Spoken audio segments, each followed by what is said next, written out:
Ready to start, restart, or re-energize your vegan or plant-based practice? You're in the right place. I'm Michelle Olander, and this is Vedge Your Best. Episode 180, Smooth Vegan Sailing.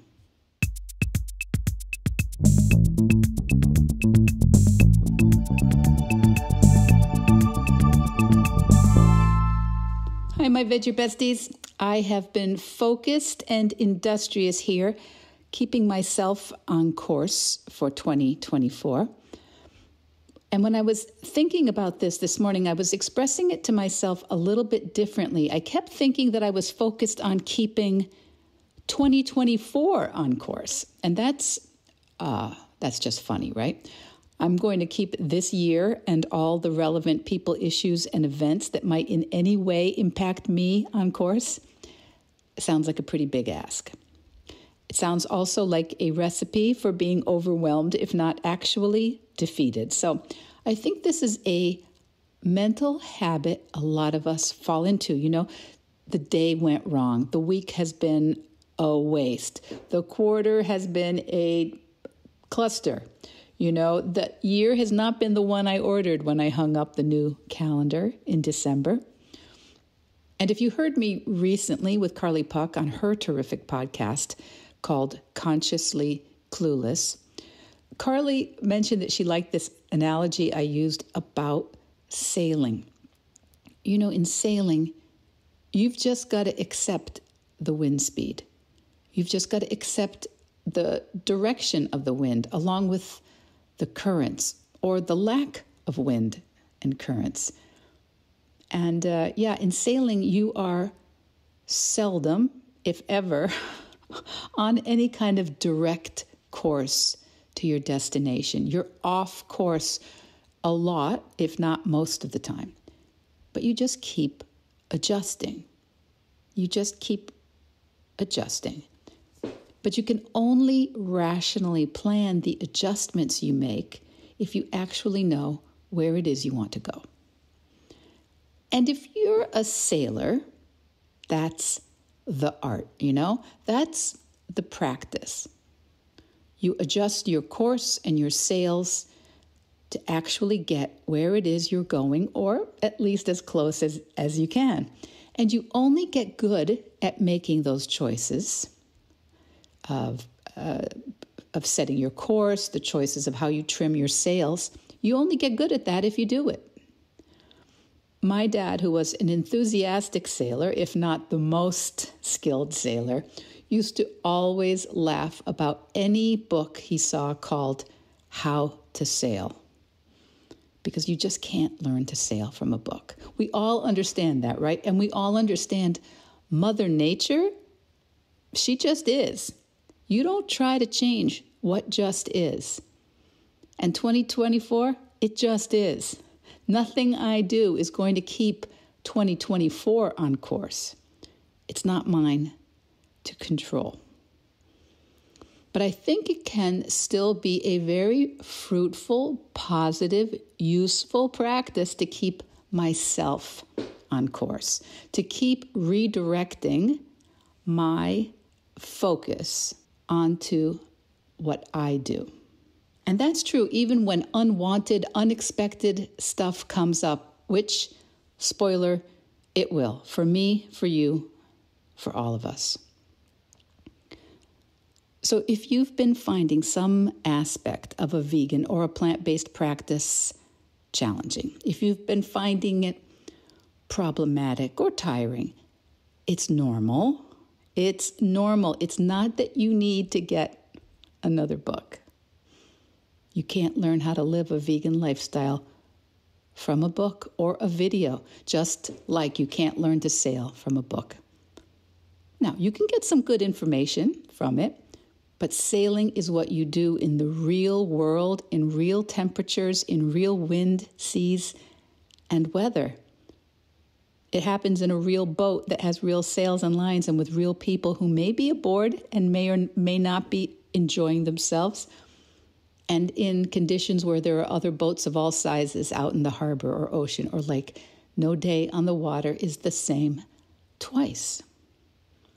And your vegan practice, well, that's also a daily practice. Sometimes you are near markets and farms and stores and it's easy. Sometimes it's January or February and there is less produce available.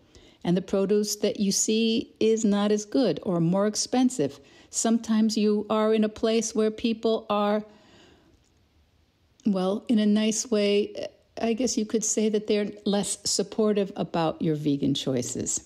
Sometimes you think that the lotion you've been using is vegan because it says it's vegan, and then you find out, well, that company really isn't vegan at all. And now you've got a new choice to make. Sometimes, okay, and now we're back to me again. Sometimes, like last night, I was at a client dinner. My husband and I have clients of our media buying agency. And some of our clients, like these clients, have been our clients for almost 30 years. Now, that is kind of an amazing, gratifying, and very humbling thing. And not only have they been clients that long, they still look forward to seeing us for dinner. Well, these clients booked a fairly fancy restaurant, a table for 6, and then we called to give the restaurant a heads up that there'd be a vegan, and would they have some options prepared so it didn't distract from the whole evening. And we were told, well, I don't know, I guess we could make some of the salads without cheese, sure. And we were, okay, really? Really? That was not what I or my husband considered an appropriate answer. So we emailed the corporate headquarters, and I said what in the email what the person at the front desk of the restaurant had told us, and that I wanted to double check if that were actually the point of view of the restaurant. Now, it did take a couple of days, but I received an email that, of course, there would not only be options, and that the staff would actually be delighted to have me and work with me.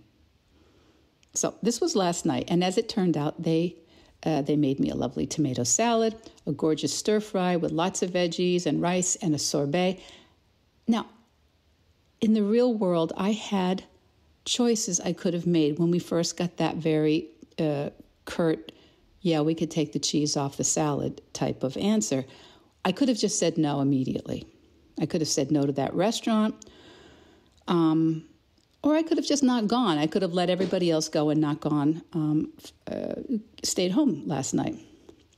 But this is my real world vegan practice. And I did have a little bit of time to reach out to the owners of the restaurant and able to ask them if this was just a mistake or poor communication from the front desk, because it meant they were basically going to lose the revenue from the whole table just because our clients didn't want to exclude me. So we talked about that in a previous episode, if you remember. That was called The Vegan Veto and the Vegan Vote, episode 165. So that we could have pulled the vegan veto. I could also just have not gone. I could have gone anyway and figured it out on the spot. There were lots of choices, actually. You can't learn it from a book. The conditions are constantly changing, and you need to respond to those conditions along with your own personal ethics and interest and energy. It all has to be navigated issue by issue. And if it feels like a lot, that's normal. I do get it. Sometimes it does feel like a lot, but it's just real life. I want you to not focus that plant-based choices and vegan choices are problematic. Everything that you care about and you do can be problematic. Your work, your art, the traffic, your coworkers, the appliances. I mean, you had annoying experiences with people and restaurants before you started this vegan journey, right? If you started a vegan or plant-based practice, sometimes you're going to have to remember why it is you wanted that. Why? Remember where you're going. Remember the course that you set for yourself, because you will be off course lots of the time. And it doesn't mean you're doing this wrong. It doesn't mean you are doing your vegan practice wrong. It doesn't mean your plant-based choices are a problem. It doesn't mean this is going to be too hard for you or that you're not up for it. It's just real life. And my guess is you're learning how to make these choices for reasons that actually do matter in your life. Now, believe me, you may have to sometimes remind yourself, but you have learned how to do way harder things than be vegan. So you will see your vegan practice. Sometimes it's not smooth sailing, but it will be smooth sailing more and more often when you don't give up on it. And when it's not, when the vegan practice is not smooth sailing, you really get the chance to up your skills. You really are having the opportunity to model something important. Model something important for other people who need to see us. They need to see normal people making vegan choices. Okay, kids, you can't learn how to do this from a book, right? Okay. One more thing, too. Thank you. Thank you so much. I am so moved and grateful to all of you who took the time to vote for me as a speaker at to speak at the Women's Vegan Summit in Hollywood in May. And I'll let you know as soon as I hear from them whether I've made it or not. Either way, I am deeply, deeply grateful to all of you. And if I do make it, I'm really going to need your support because I'm going to freak out. I'm going to freak out planning my first live public presentation. But how hard can that be? I'm vegan. So until next week, Vedge your best. Vedge Your Best podcast production, music, and editing by Charlie Weinshank. Thanks, Charlie. Before you go, it would mean so much to me and the Vedge Your Best team if you would hit subscribe, leave us a 5-star review, or share with someone you think might be interested. Something about algorithms, it helps bump us up a little in the rankings, and that's the best way to help others find the podcast and for us to find our audience. So, until next week, make it easy and veg your best.